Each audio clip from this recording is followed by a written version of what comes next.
আসরের নামাজ পড়তে আসলাম একটা মসজিদে। আমি সুন্নত পড়তেছিলাম আর কি। এই সময় এক মুরব্বী জাস্ট জুতাগুলো রেখে অজু করতে গেছে। এই যে সাদা কাপড় পরা লোকটা আর কি, তার জুতাগুলো নিয়ে গেছে। তো বিষয়টা আসলে খুবই খারাপ লাগতেছে, কিন্তু আমার প্রশ্ন হচ্ছে এটা কেন হচ্ছে, কিভাবে এটাকে রোধ করা যায়। কেন হচ্ছে সেটা নিয়ে বলতে গেলে আসলে বর্তমান সময়ে আমরা যাদের মধ্যে টাকা আছে তাদের প্রচুর আছে, আর যাদের নেই তাদের একদমই নেই। আর একটা কথা কি, অভাব খুবই খারাপ জিনিস। একটা প্রবাদ আছে না, নাস্তিকতা আপনার আহ দারিদ্রতা নাস্তিকতার চেয়ে জঘন্য বিষয়। কারণ আপনি যখন দারিদ্র হবেন তখন আপনি বিভিন্ন খারাপ কাজে লিপ্ত হয়ে যাবেন।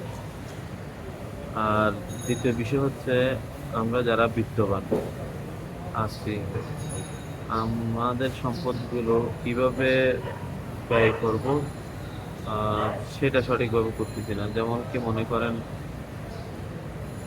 এখন আমরা মসজিদ এবং কবরস্থানে যেভাবে টাইলস করে এসি দিয়ে বিলাসবহুল করে ফেলতেছি লোক দেখানোর জন্য, আমরা সেটা না করে যদি আমাদের অধীনস্থ কর্মচারীদের যদি ন্যায্য পারিশ্রমিক দিই, অথবা আপনার আশেপাশে আপনার সমাজের আশেপাশে যে মানুষগুলো দরিদ্র, কত দরিদ্র, তাদেরকে যদি ইসলাম যেভাবে জাকাত দিতে বলছে, ইসলাম যেভাবে দান করতে বলছে, সেভাবে দান করে তাদেরকে যদি স্বাবলম্বী করে দিই, তাহলে কিন্তু আর দরিদ্র থাকে না।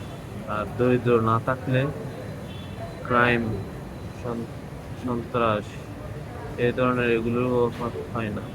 দেখেন, মসজিদের মতো পবিত্র জায়গায় জুতা চুরি করে নিয়ে যাচ্ছে, তাও একটা মুসলিম মেজরিটির দেশ, ম্যাক্সিমাম মানুষ মুসলিম।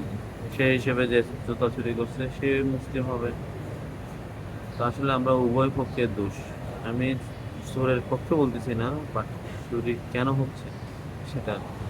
তো আমরা বিত্তবান ধনীরা যতদিন না পর্যন্ত আমাদের অধীনস্থ থাকা তো গরিবদের হক সঠিকভাবে আদায় করতেছি না, ততদিন এমন চলতে থাকে। তো এতটুকু বলা ছিল। আসসালামু আলাইকুম।